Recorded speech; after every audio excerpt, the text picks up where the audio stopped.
మీరు మీ అభిమాన shows and serials TV కన్నా ముందు ఈటీవీ విన్ యాప్లో చూడండి. Download and subscribe to ETV win app. 99 రూపాయలు మాత్రమే.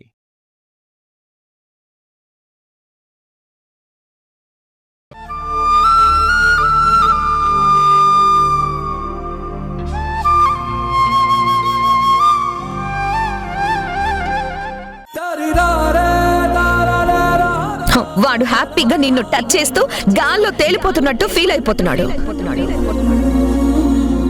ముందు చనువివ్వడం ఎందుకు, బైకులు ఎక్కి తిరగడం ఎందుకు, సరసలాడడం ఎందుకు, సందివ్వడం ఎందుకు?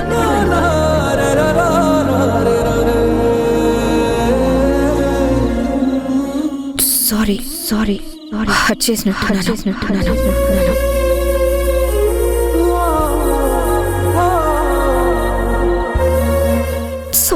సారీ నేను నిన్ను అపార్థం చేసుకున్నాను. అంత ధైర్యం చెప్పిన ఆ మనిషి అంతలోనే ఎంత అపార్థం చేసుకుంది, ఎన్ని మాటలంది, పొరపాటు పడింది. కాని బాలు వచ్చి నిజం చెప్పినప్పుడు ఆవిడ కూడా చాలా బాధపడింది. ఆవిడ కళ్ళల్లో నీళ్లు నింపుకుంది. ఎందుకు నా విషయంలో అంత పెయిన్ ఫీల్ అయింది? ఆడపిల్లల మీద చాలా బాధ్యత గల మనిషిలా అనిపిస్తుంది. నన్ను తప్పుగా అనుకున్నప్పుడు ఓ అమ్మలా రెస్పాండ్ అయ్యిందనిపిస్తుంది. ఆడపిల్లలు సొసైటీలో ఎలా నడవాలో నేర్పించే గొప్ప మనస్తత్వం ఉంది ఆవిడ దగ్గర. ఆ రోజు ఎంత ధైర్యం చెప్పింది. మొట్టమొదటిసారి నా జీవితంలో ఎదురు తిరగడం నేర్పిన గొప్ప మనిషి.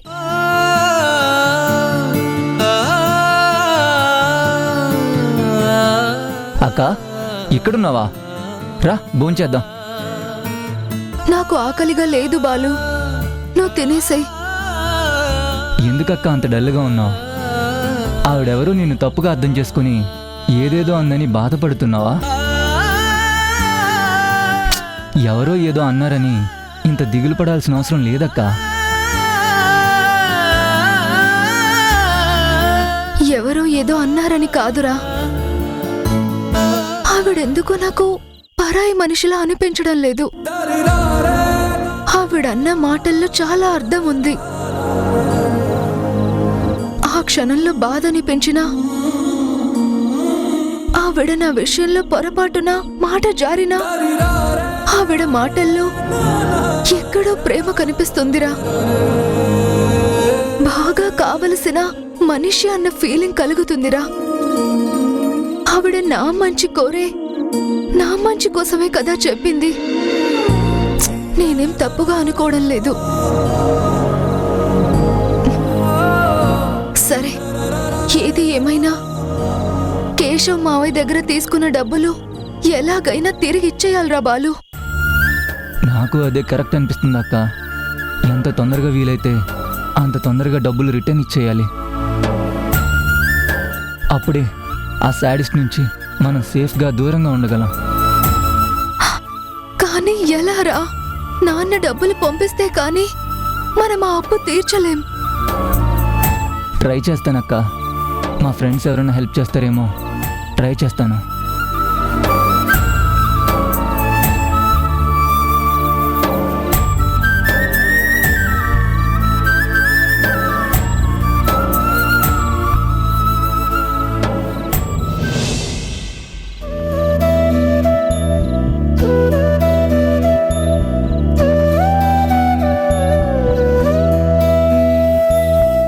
తీసుకోమ్మా.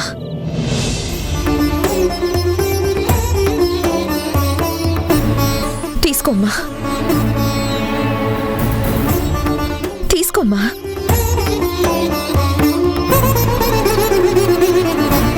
దేనికి ఇప్పుడు కర్ర తీసుకొచ్చి నా చేతిలో పెట్టావు? ఇది తీసుకొని నన్ను కొట్టమ్మా.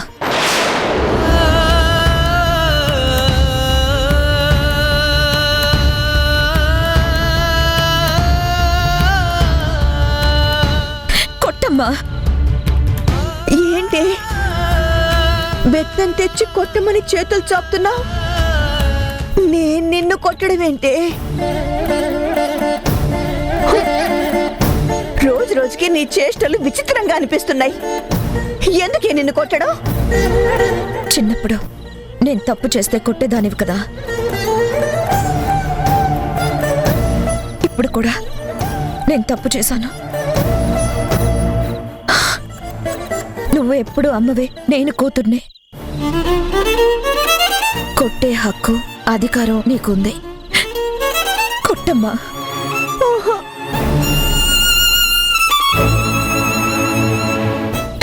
కొట్టమ్మా. కొట్టనే. అప్పుడంటే తెలిసి తెలియని తను తప్పు చేస్తే మందలింపుగా ఒక దెబ్బ వేసేదాన్నేమో. కానీ ఇప్పుడు నాకంటే గొప్పగా ఆలోచించేంత పెద్దదానివయ్యావే. నువ్వేం తప్పు చేశావు? నిన్నెందుకు కొట్టడం? అసలేం జరిగిందే? ఎందుకు ఇలా బెత్తాన్ని తెచ్చిచ్చి కొట్టు కొట్టు అంటున్నావు? నువ్వు నన్ను అర్థం చేసుకున్నావు, కానీ నేను పిల్లల్ని అర్థం చేసుకోలేదు. వాళ్ళు పడుతున్న ఇబ్బందిని, వాళ్ళున్న పరిస్థితిని అర్థం చేసుకోలేదు. వాళ్ళు సతమతం అవుతుంటే వాళ్ళ సమస్యకి సమాధానం చెప్పలేని పరిస్థితుల్లో ఉన్నాను. కానీ నేను నాకంటే చిన్నపిల్లని, ఒక అమాయకురాలైన ఆడపిల్లని అర్థం చేసుకోలేకపోయానమ్మా.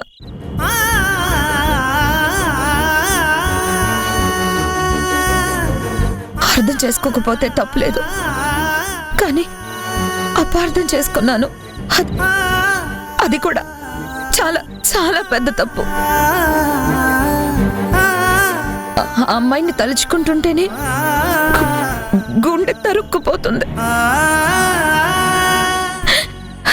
నేను చేసిన తప్పుకి శిక్ష అనుభవించాల్సిందే. కొట్టమ్మా. ఓహో, కొట్టమ్మా. కొట్టమ్మా. జెన్నీ, ఆగు, ఆగు, ఆగవే. రోజు రోజుకి నీ ప్రవర్తన నాకు అర్థం కావడం లేదు. ప్రతిదాన్ని మనసుకు తీసుకుంటున్నావు, ఎక్కువగా ఆలోచిస్తున్నావు. అసలు ఎవరే అమ్మాయి? ఏం జరిగింది? ఏం తప్పు చేశావు? వాడు హ్యాపీగా నిన్ను టచ్ చేస్తూ గాల్లో తేలిపోతున్నట్టు ఫీల్ అయిపోతున్నాడు. ముందు చనువివ్వడం ఎందుకు, బైకులు ఎక్కి తిరగడం ఎందుకు, సరసలాడడం ఎందుకు, సందివ్వడం ఎందుకు? మనం పద్ధతి తప్పితేనే అవతలి వాళ్ళు హద్దులు దాటి ప్రవర్తిస్తారు. మీరు పొరపాటు పడ్డారు. మా అక్కకి ఆ వెధవ బండి ఎక్కడం అస్సలు ఇష్టం లేదు.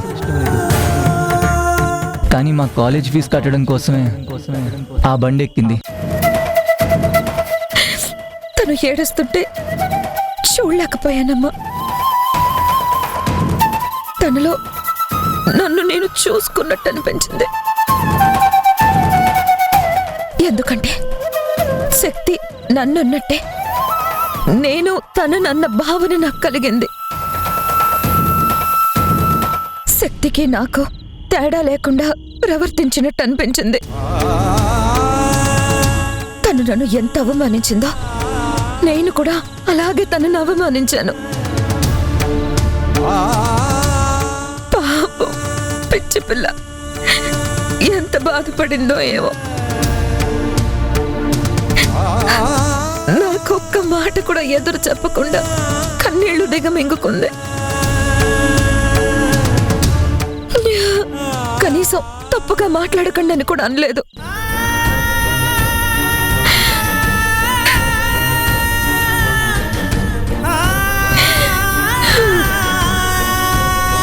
అప్పుడు నేనెంత అవమానంతో నిలబడ్డానో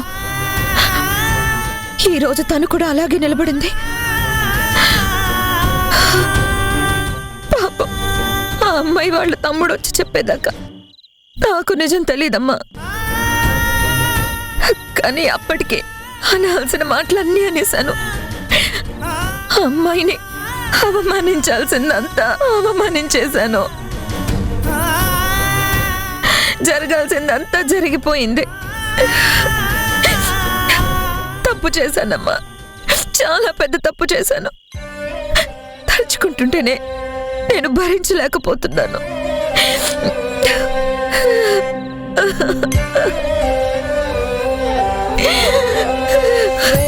అక్షరాలు కోటి పుస్తకాలు చెప్పలేని ప్రేమ అమ్మే కదా. అంతం లేని సొంతం పంతం లేని బంధం స్వార్థం లేని రూపం అమ్మే కదా.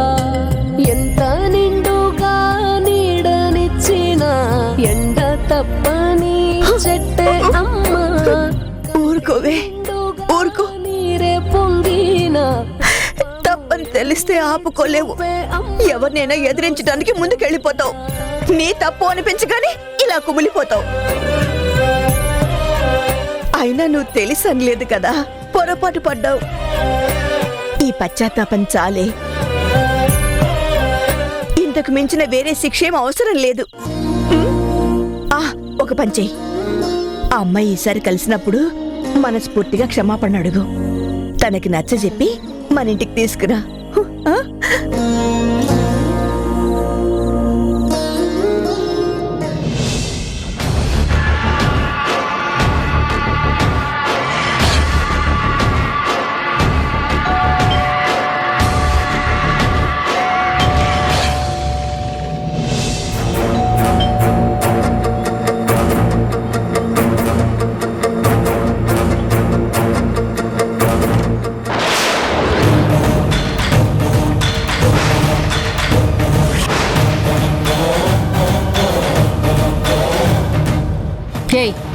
నువ్వేంటే మళ్ళీ ఇక్కడికొచ్చావు?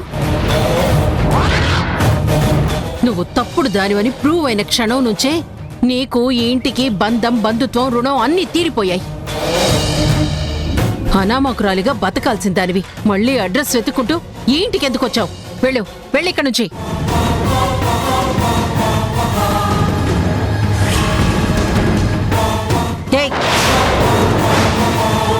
చెప్పేది నీకే వినపడ్డం లేదా? వెళ్ళావు. తప్పుకో. ఆగు. చెప్పేది నీకేనే.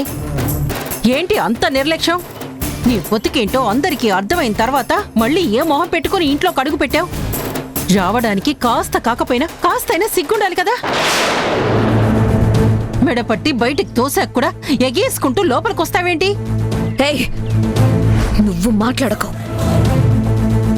ఈ ఇల్లు నీది కాదు. నీ పెత్తనం నా మీద సాగదు. ఏంటే సాగదు?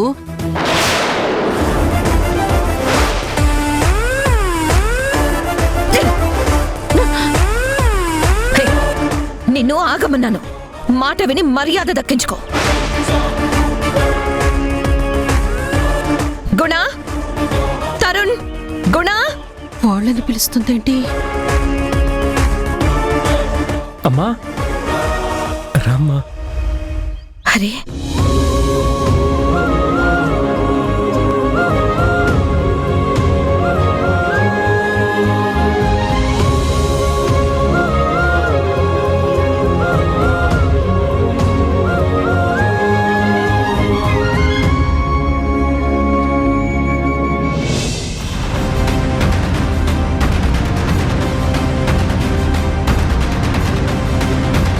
గుణ, ఒక్కసారి రిపోర్ట్ చూడు.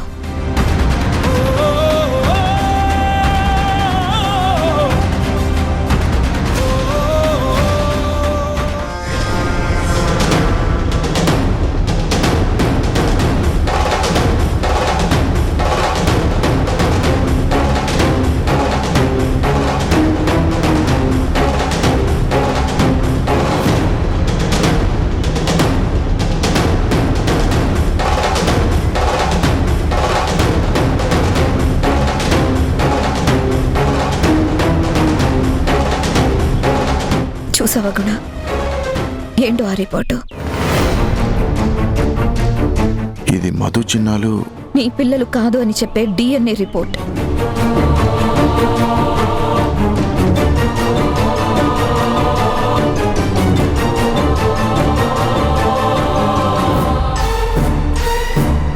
ఇది చూడు.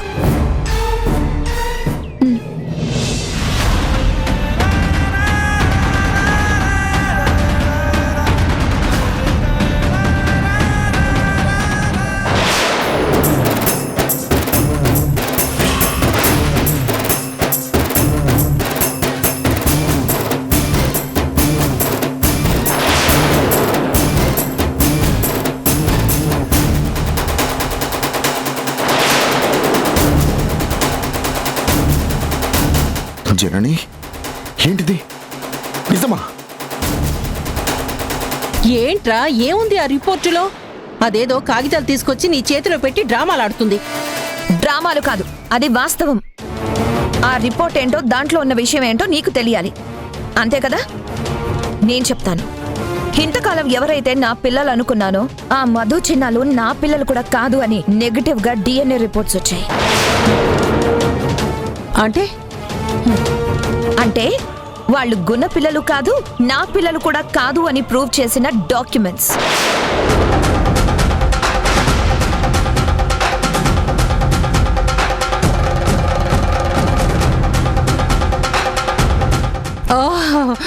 ఓహో, అలా తయారు చేయించి కొనుక్కొని పట్టుకొచ్చావా?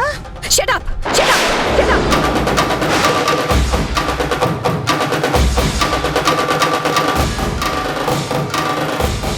తయారు చేయించాల్సిన అవసరం నాకు లేదు. నిజం నిజం నిరూపించే డాక్యుమెంట్ అది. మధు చిన్నాలు గుణ పిల్లలు మాత్రమే కాదు, నా పిల్లలు కూడా కాదు అని ఎక్కడైతే DNA రిపోర్ట్ నెగటివ్ గా వచ్చిందో అదే టెస్ట్ ల్యాబ్ లో ఇచ్చిన రిపోర్ట్ అది.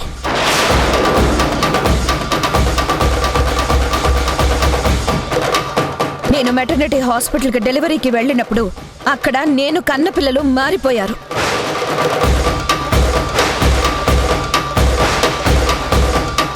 దాని తాలూకు వివరాలు మరొక రిపోర్ట్. ఆ రిపోర్ట్లో 2 నేను ఏ తప్పు చేయలేదని నిరూపిస్తున్నాయి.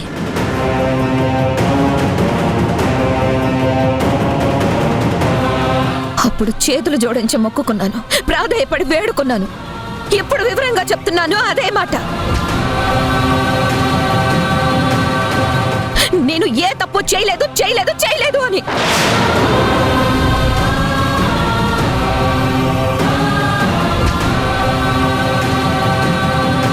గుణ, ఒక డాక్టర్గా ఇప్పటికైనా ఈ రిపోర్ట్ నమ్ముతావా?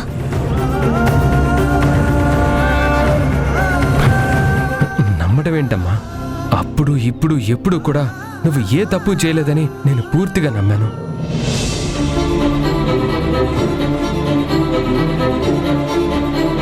శివ అంకుల్ నేను డాడీతో కూడా చెప్పాం. డాడీ కూడా నిన్ను అనుమానించలేదమ్మా. ఏదో తప్పు జరిగిందనే ఫీల్లో ఉన్నారు. ఏమంటారు డాడీ?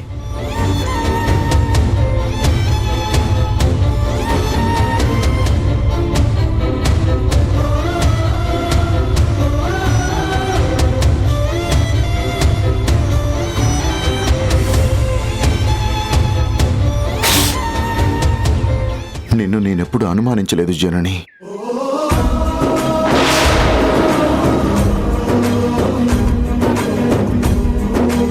ఎందుకు ఇలా జరిగిందనే సందిగ్ధంలోనే ఉన్నాను.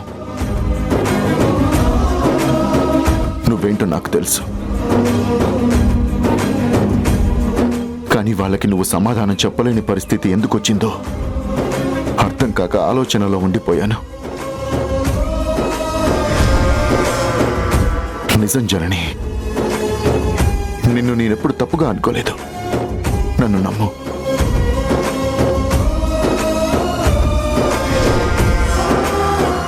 సారీ జనని, జరిగిందంతా ఒక పీడకలగా మర్చిపోదాం. అప్పుడు ఇప్పుడు ఎప్పుడు నా భార్యగా నా మధ్యలో ఉన్నది నువ్వే.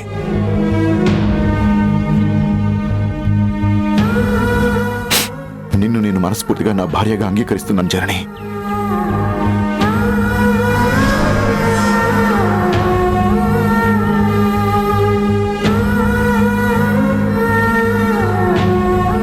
జరిగిందేంటో నీకు నాకు స్పష్టంగా అర్థమైంది కదా.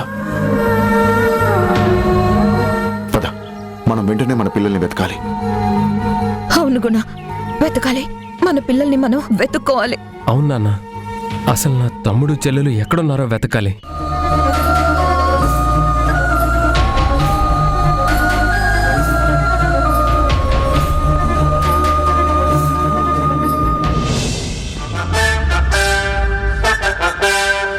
నా పేరే కాదు, నేను మరో సీతనని అర్థమైంది కదా. ఆ సీత అగ్ని ప్రవేశం చేసి తనని తాను నిరూపించుకుంది. నేను అన్ని సాక్ష్యాలు తీసుకొచ్చి నేనేంటో నిరూపించుకున్నాను. ఇక్కడి నుంచి నీ దుర్మార్గపు ఎత్తుగడలు, దుష్ట పన్నాగాలు సాగనివ్వను. నన్ను ఎంతలా ఏడిపించావో ఒక్కసారి గుర్తు తెచ్చుకో. ఈ క్షణం నుంచి నీకు అంతకన్నా ఎక్కువ శిక్ష విధిస్తాను. బ్రతుకు మీద ఆశుంటే చెప్పిన పని చేస్తూ అంత ముద్ద పడేస్తే తిని ఒక మూలను కూర్చొనుండు. ఈ క్షణం నుంచి నా దయాదాక్షిణ్యాల మీదే నీ బతుకు ఆధారపడి ఉంటుంది.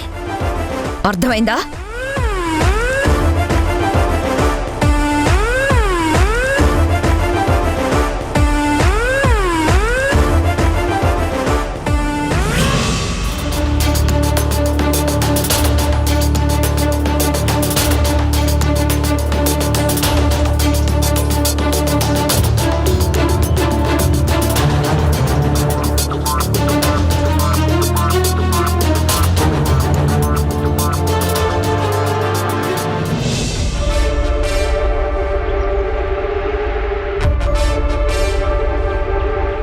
ఏయ్, లే లే.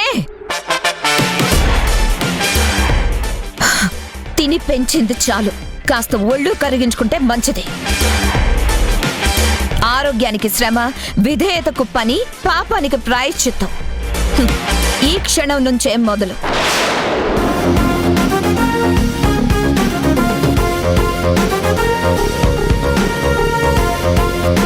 పట్టుకో.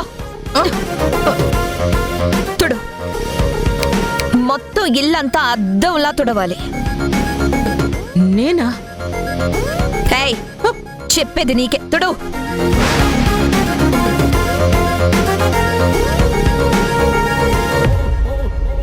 నువ్వు నా దగ్గర ఏమైనా దాస్తున్నావమ్మా? నీ దగ్గర నేను దాచేదేముంది? నిన్న నువ్వు మెటర్నిటీ హాస్పిటల్లో డాక్టర్లా కనిపించావని నాన్న చెప్పాడు.